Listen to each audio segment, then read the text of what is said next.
नमस्कार मंडळी, संगीताज रेसिपीमध्ये आपलं सगळ्यांचं खूप स्वागत आहे।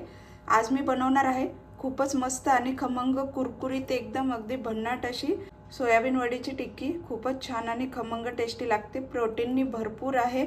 आणि काय होतं, आपले मुलं जिमला वगैरे ज्यांचे जात असतील तर ते सोयाबीन नेहमी खात असतात प्रोटीनसाठी।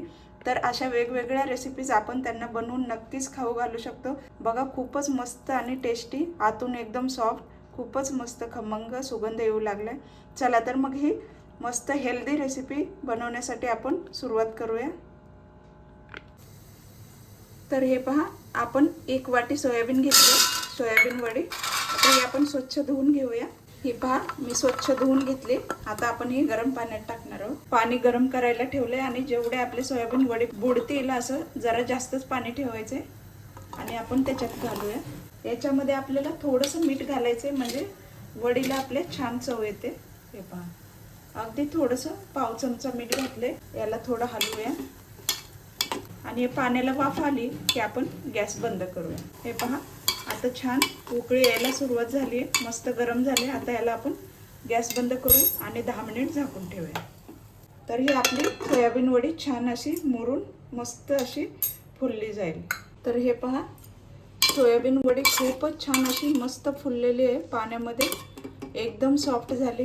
हे पहा, जेवढी होती त्यापेक्षा डबल होते सोयाबीन वडी, मस्त भिजलेली आहे। आता याचं आपण पाणी काढून टाकूया आणि पिळून घेऊया आपण छान याला। तर हे पहा, सोयाबीन वडी मी मस्त पिळून घेतली, एकदम सॉफ्ट झाली। आता हे आपल्याला मिक्सरमध्ये बारीक करून घ्यायचे। तर आपल्याला काय काय लागणार आहे पहा, टिक्की बनवण्यासाठी साहित्य। 1 चमचा मी तांदळाचं पीठ घेतले, अर्धी वाटी बेसन घेतले, अर्धा चमचा जिरे लागणार आहे, पाव चमचा ओवा घालायचा आपल्याला चोळून, छोटा अर्धा चमचा आपल्याला लाल तिखट घालायचे, हळद घालायचे पाव चमचा।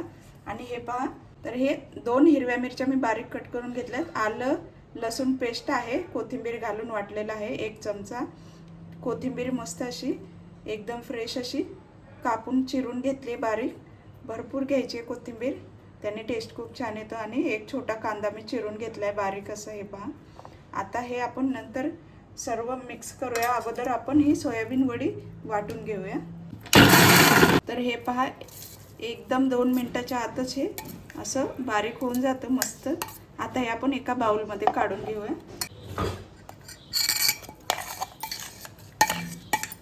तर हे पहा, बाउलमध्ये काढलंय। आता याच्यात आपल्याला पाणी घालायचं नाही, याच्या ओल्याव्यामध्येच आपल्याला बेसन वगैरे मिक्स करून घ्यायचे।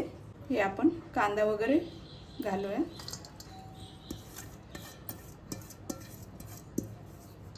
जिरं घातले अर्धा चमचा, हळद पाव चमचा, लाल तिखट अर्धा चमचा आणि हे 1 चमचा आपल्याला तांदळाचं पीठ आणि हे अर्धी वाटी बेसन आहे। जर आपल्याला अजून वाटलं लागणार आहे तर अजून थोडंसं आपण घेऊया।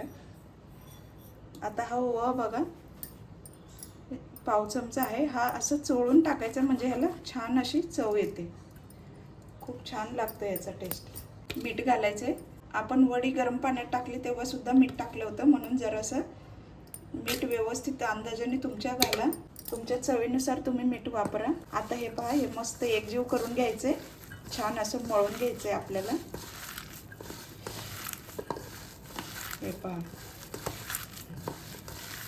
मस्त हे मिक्स करून घ्यायचं। तर हे पहा, मस्त आपलं मळून झालंय।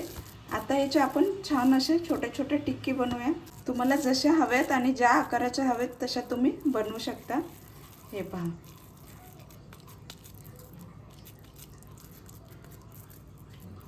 खूपच छान आणि मस्त क्रिस्पी टेस्टी होतात, तुम्ही नक्कीच ह्या ट्राय करा। हे पहा, हे पहा, अशा मी बनवून घेणार आहे, अशा एक एक आपण बनवून घेऊया। तर हे पहा, तवा ठेवलाय गॅसवरती आणि 2-3 चमचे तेल घातले, अशी आपण टिक्की ठेवूया तेलामध्ये।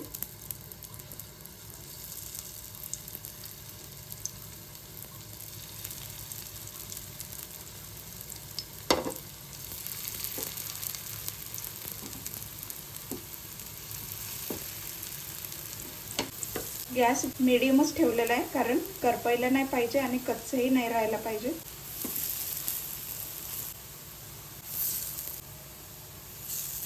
थोडंसं आपण तेल पसरवून घेऊया. 2 मिनिट झालेत, आपण बघूया पलटी करून. एकदम हलक्या हाताने याला पलटी करून घेऊया. हे पहा, मस्त गोल्डन कलर येऊ लागले. आता सुरुवातीला घातलेले आपण पलटी करून घेऊया.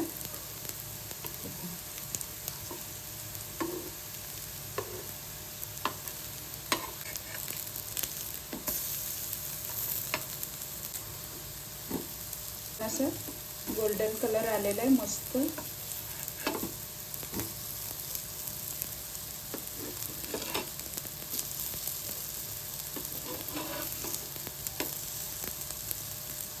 खूपच मस्त आणि टेस्टी, खूप छान सुगंध येऊ लागलाय.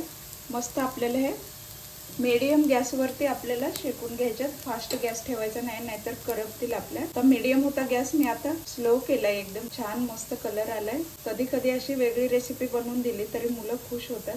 बघूया आपण पलटी करून कसे झाले. हे पहा, छान मस्त गोल्डन कलर आलाय खालून पण.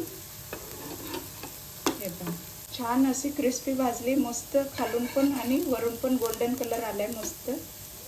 आता आपण गॅस बंद करूया. तर मंडळी, तुम्हाला ही सोयाबीन वडीची टिक्की आवडली का? आवडली असेल तर नक्कीच लाईक करा, कमेंट करा, शेअर करा आणि सबस्क्राईब करायला विसरू नका. आणि अशा छान छान नवीन नवीन रेसिपीज बनवून खा. चला तर मग भेटूया पुढील मस्त रेसिपीमध्ये.